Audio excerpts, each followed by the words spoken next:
As a Pan-Africanist, you yourself, do you think Africa and the African countries, let's take an example like Congo, what they're lacking is peace or liberation? Question that has been raised, we can fix in the Western Africa where we have, countries like Burkina Faso, Mali, and Niger who are now doing some kind of popular revolutions, and it's working. But still, they are the country who try to go against them, not the project that they have for the majority of the region to be successful. So, for example, we have in Cote d'Ivoire the president that is involved to go against, how do you call it, what Niger, Burkina Faso, and Mali are planning for the majority of. Hello, welcome to another episode of Think Think. My name is Karen Yenga. I remain your host. Today, I am glad to welcome a distinguished scholar and guest who stands to be the best person that will explore with me the topic of Pan-Africanism and decolonization. You're welcome, Dr. Lay. It's good to have you. Thank you for inviting me here this afternoon. And that is very important for me to try to be with you today. Thank you. So that people will get some point concerning Pan-Africanism. Thank you so much. So would you introduce yourself a little bit better? All right. So I'm Dr. Lake Poe, and I'm a PhD in international relations, diplomacy, and strategic studies.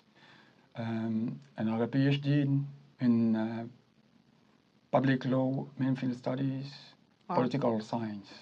So I'm lieutenant two PhDs from two different universities in Paris, and a master in philosophy from the University of Stockholm, and another master in public law from Sorbonne University.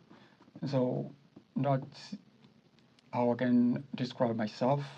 But at the same time, I can say that I'm also a lecturer, and I'm used to go around a bit in Canada, in the US, principally in Massachusetts, Boston, where I used to have some kind of conference, and I did in Canada too, at the University of Concordia, so in Montreal. So I've been giving some lecture as well for more years ago, and this is something that is very pleasant for me to try to let everybody know what we as African or black people to do all around the world to try to support each other so that we cannot be undermined. Wow, thank you so much. So without further ado, we are going to delve directly in our topic of today, which, like I said again, Pan-Africanism and decolonization. And my question to you, Dr. Lay, the first one is, what are the key principles and ideologies that define Pan-Africanism as a movement for unity and liberation? So Pan-Africanism, first of all, is something that is created or man say founded in order for black people to be united to one another for the same fight to try to recover what has been taken from them, which means that the right. Because Pan-Africanism is anything that is very important in the history of African people or black people who suffered a lot during the slavery times and even colonization. So it's a way of thinking that is putting people together to try to fight for their own right and being accepted globally. Wow. Thank you. So, in what ways does Pan-Africanism intersect with the broader goals of decolonization and liberation movements? Yeah.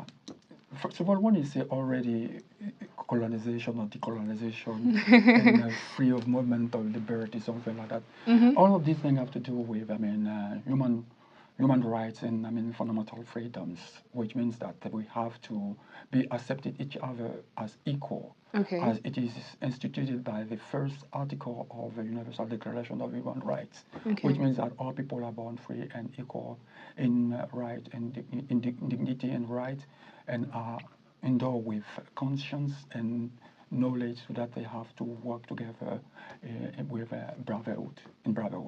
So these are the kind of things, but they find out that there is a difference between these kind of things. So people have something in hand that they have to be supporting each other so that they can try to be getting their freedom. And this decolonization has been possible through the fact that people have been gathered together as one for the same, thing that they were looking for, which was freedom.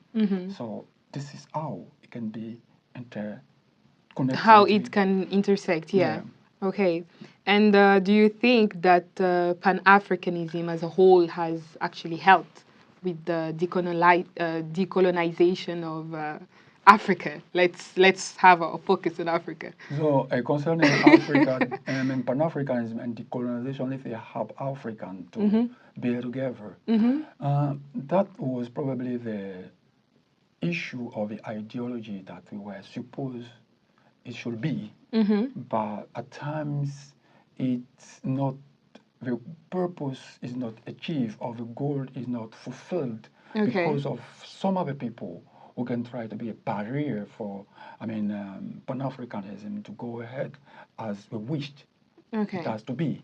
And for example, let me tell you, because you say Africa, so we can try to think about Patrice Lumumba, who was like an hero who has been brought by God in the DRC for the well-being of, Congolese people, but has been handed to the colonizer so that it could be killed in the Katanga. Him and two of his comrades, Maurice Mpolo and Joseph Okito, who were killed in cold blood on January 17, 1961, in front of people who were supposed to protect them. So who did it? It has been planned by the people, but who really did it were our own brother, who were supposed to be with Patrice Lumumba and comrades Joseph Okito and Mpolo Maurice together so that they can try to help, Congo to really be democratic. But this was not the case. So that's the reason why I was saying that it could be helpful, but there is some hindrance that we have to work on so that everything will be perfect as definition of, Pan-Africanism define it. Okay. My third question then, that leads me to my third question. How has Pan-Africanism influenced political, social, and cultural developments in Africa and the African diaspora? Yeah, Pan-Africanism has played a key role in the midst of African people who long for total independence, because independence that has been given, I can say given to African people in the 1960s, from January to December 1960, are not really good independence. They are not true independence. So people really need to be independent. To be independent means that you are free from everything and you can decide by yourself what you need. But when we see in some African cases or case studies, we find out that there are still territories that are under the control of a former colonizer through the military bases that they have in Africa. For example, let's say in the Ivory Coast, they have a territory Bima. In Senegal, they have another base, military base, French military base. In Gabon, they have another French military base. And in Chad, they also have a military base for Lamy. So these are places where there are strategic positions where people can still control the former colonies. And not only that, but they have a common currency that is used in these former colonies, but which is printed in Europe, in France. So these are things that still can motivate people to try to be Pan-African, so that they can try to get the true freedom when it comes to the word, democracy, monetary democracy, political democracy, financial democracy, military democracies, and all this kind of thing together. In a word, total freedom. Different from that is trying to be given to Africans during the 1960s. Wow, that is insightful. All right. So, what do you think are some of the challenges that Pan-Africanists face in the journey to achieve some of the things that you've spoken about? So this is nothing new. That is something that I was talking about previously when I cited the case of Patrice Lumumba, who were very keen and try to help the Congolese people to have it better, to be equal at the first article of the Universal Declaration of Human Rights is stating, but it has been given, a bunch by his own people. And this is nothing new, not only in Congo's case, but it has been also experienced in 1980, in October 15, 1987, in Burkina Faso. Two friends that wanted Burkina Faso to be a really good state, but at the end of the day, he has been betrayed by his own blood friends who let him die in a plot that has been arranged from, external actors. And in the Ivory Coast, that is the same thing. And nowadays, we have seen how it was working also before Tshisekedi became the president of the DRC nowadays. We've seen all this machinery that is still undermining the black African people or the black all around the world. So these are the challenges that we have to deal with, first of all.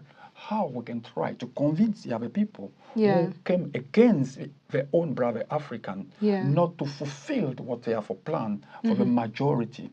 Okay. So like we don't know if we have to refer ourselves to the theory of John Rawls, who said that justice is not tolerable, but it is tolerable when one is going against the interest of a majority. Okay. And this is what the Bible says as well, the scriptures.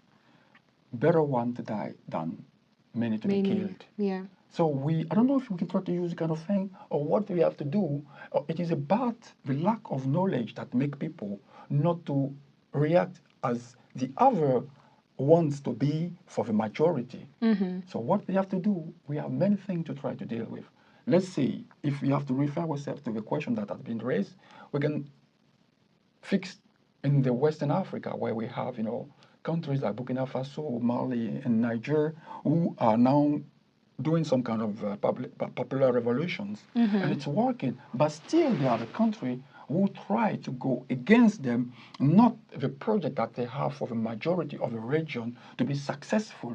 So, for example, we have in Cote d'Ivoire the president that is involved to go against, how would you call it, what Niger, Burkina Faso, and Mali are planning for the majority of the region. We have also Benin who is fighting against these people who are now getting involved in what they are calling the transition of the world system politics. Okay, wow, this very insightful, and I love the fact that you did not just stop on the challenges that Pan-Africans are facing, but you went ahead and spoke about some of the solutions or ways that they could take to, help this problem that they are facing. And that actually brings us to the end of this interview. But before that, I have a question for you. As a Pan-Africanist, you yourself, do you think Africa and the African countries, let's take an example like Congo, for example, what they're lacking is peace or liberation? Oh, I, as a Pan-African, Do you think peace is the solution or liberation is the solution? that is a great question because there are two concepts here. Okay. To be free or liberation. Okay. But when you are free, you are liberated. So freedom and liberation are two terminologies that can be interrelated. Yeah. So this is the same thing that we are saying in two ways. So I think the best thing for us is, first of all, to have knowledge. Okay. That is the point number one. Okay. When we refer ourselves to the Holy Scriptures, my people perish for lack of knowledge. Knowledge, yeah. All right? So then it means when you will know the truth and the truth should set you free. That is on the Holy Scriptures. Yeah. But apart from that, we have an American philosopher who was named Will Durant, who was saying, knowledge is a progressive discovery of our own ignorance. So the first thing that we have to know is to be connected to both Holy Scriptures and this definition of what Will Durant has stated before. So when we have knowledge, then we cannot be manipulated, and freedom will come. Yeah. Yeah. So freedom will be completed, or freedom will be achieved when people are mature enough and think collectively than thinking about their personal interests. Yeah. So we have first of all to be bound to each other so that we can try to be free.